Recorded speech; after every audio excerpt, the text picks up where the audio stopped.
Hey, so ran out of tape before. So it turns out there's going to be 6 parts.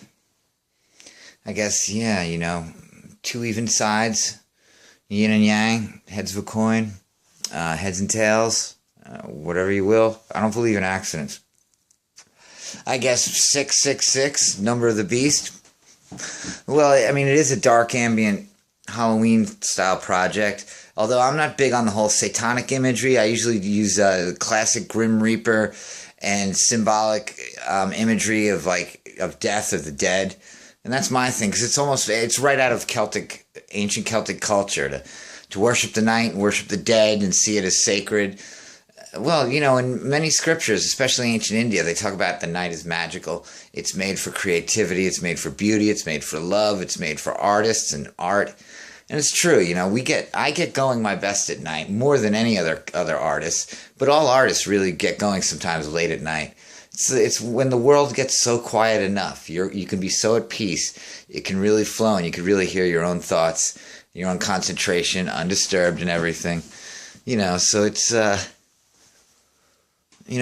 been a good day, a good productive day. It's been a while. I mean, I've been back to work and stuff like that, but it's been a while since I sat down and did something that really marked anything I've been doing or marked a period or picked up from a period that went on of great delays and so forth. So, basically, that's all of it, and this is the last of the interviews, and as I was saying before, I'm really happy and really excited about, the Circle of the Black Moon, and Danse Macabre, it's going to be a lot of fun. And there's another one, I just never thought of a name. I was just going to call it the Living Dead Mixes. And, it's anything can be thrown in, kind of like the way rave music was in the early beginning.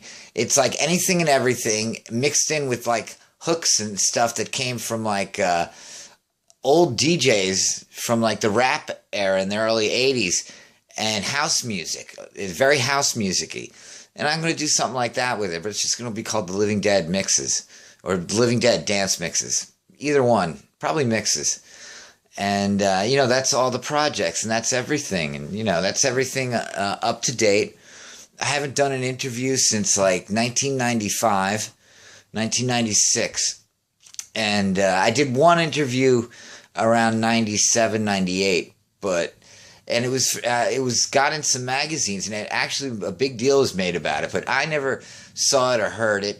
It's like the many photo shoots I've done and been in, I never got a copy, and it was really annoying.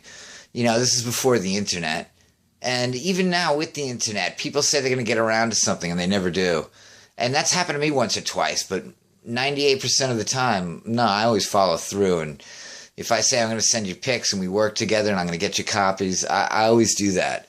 And, what's really cool is, this marks the end of delays, the end of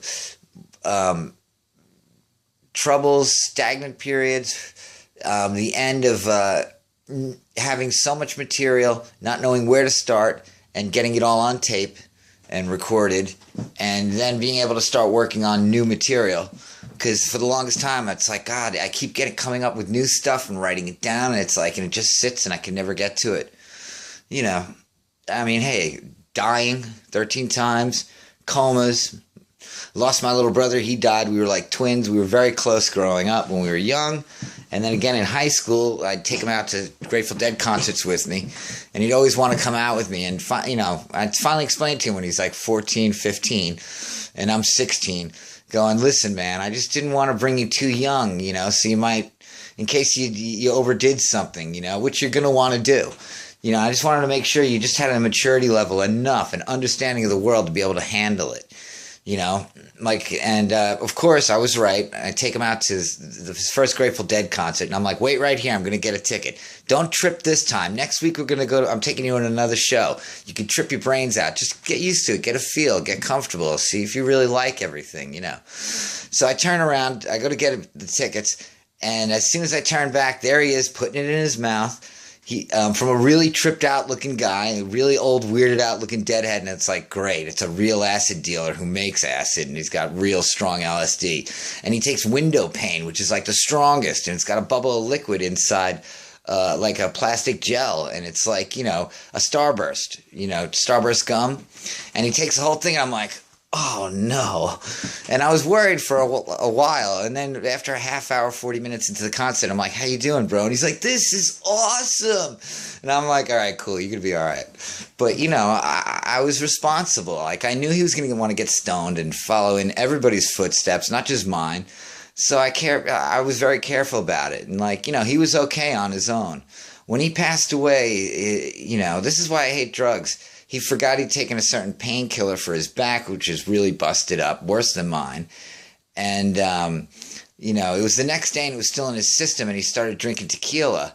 And, you know, they mixed, and it just made him snap. And he was having a rough time that year, and he felt really down, felt hopeless and helpless. You know, that's a big delay. I mean, there's been a lot of stuff.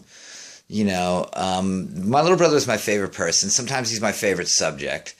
You know, I try not to think about all of it and stuff like that. Even missing him and stuff, I try to get focused with work. But sooner or later, somebody asks about it, or if I'm mentioning it, and, you know, you see my face light up, because we had some really good times. He was really a great guy in life, one of my favorite people.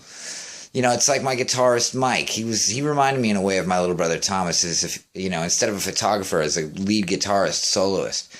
And that's somebody I'll miss. You know, he died. There's been just so many up and downs after 1997. And it's funny, in 2004 to 2007, 2008 was a real up period, and everything was going great. But then I had the flood in the apartment, and that really interrupted everything. And then, you know, finally, a couple of years later, I get back to designing the studio I'm about to use it, and there's black mold poisoning. I mentioned all this stuff before, but, you know, it's, you know, this really marks the end of a period and the beginning of a new period. And if I drop dead tomorrow because my heart condition or whatever, well, then this marks the end of me and my work, and nothing will ever have gotten actualized except 2 songs. But hey, it's better than nothing. You know, I mean, I've played for 50,000 people. I was a king of Europe for a while. You know, at one point, I noticed how big metal was coming back in Europe, and I realized, because I'd been touring there doing it, because, you know, everything was changing over to the rave thing, you know, in America, and the grunge thing, which I really didn't like the grunge thing. At first, I thought it was cool because an openness and an open-mindedness going on in music where it's a time of an experimental sense where anything could happen. And I thought it was going to head in this positive direction and be like finishing of the whole hippie movement that never finished itself. And it turned into, like, everybody cut their hair off, starts doing heroin, and it got miserable. But I saw that coming. I didn't like the whole grunge thing at first. I was like, this is too depressing, man. So I went off to Europe, and I was like, and the clubs are closing, and, you know, everybody's starting to rip each other off and get jaded and, like, competitive, and this I hate rock stars stuff. I saw it coming, and I was like, you know what? I'm going to go to Europe, man. It's totally different over there, and the goth thing's over there, and I really wanted to embrace that the most. And you know, so I did. And next thing you know, after 6 years, or, you know, like the first 3 that I played and did what I did during that time period, the 3 years after, it really generated a lot. So it's like 2004, and I'm doing it again, and I'm realizing, you know, wow, I caused a big influence and a big reaction where it was a big surgence in metal. And the whole, you know, and this new thing with, you know, funeral prom dress wearing, you know, funeral brides, you know, and the whole Halloween thing. And nobody loves that more than me. Secretly, all along, that's what I wanted to do. And I had been doing it. But, like, The Living Dead was a side project while I was in my own band that was really hippied out. And I wanted to be like a dark hippie thing and go in a whole new direction like this. But nobody was digging it and whatever. We went to the studio, and nobody shows up but me. I quietly hired a band, and I was like, all right, we're going to record death and all this death stuff, and, you know, we're just going to go into my side project, The Living Dead. Actually, originally it was just called Death, and then I found out there was a band called Death, and I'm like, what am I going to do? And I'm like, well, you know, like the Rolling Stones, we could just call it The Living Dead. It's not completely original, but at the same time it is original because it's not Night of the Living Dead. This is about vampires. Well, anyway, it's been an honor and a pleasure. And thank you for listening, everybody. You guys are the best.